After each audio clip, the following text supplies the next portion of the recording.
Ну, я скажу, что игра, наверное, получилась интересная для болельщиков, тяжелая для тренеров, да, и для игроков. Но, в принципе, я доволен результатом, тем, как ребята отдавались, боролись. В общем-то, наверное, на сегодня сделали все, что могли. Всем спасибо, молодцы. Все.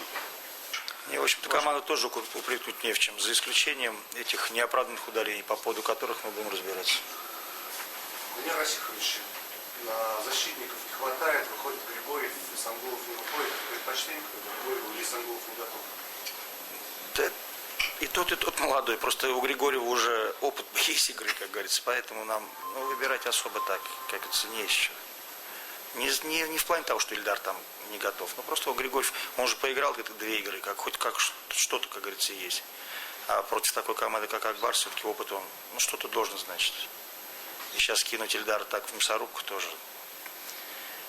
не хотелось бы. Хотя иногда хотелось бы. Владимир Васильевич, сегодня ваше первое звено, 4 шайбы забросило. Нашли какое-то противоядие сопернику? Все-таки до этого сдерживали? Не знаю, может, так игра сложилась. Ничего не могу сказать по этому вопросу. Это их надо спросить, как они забивают.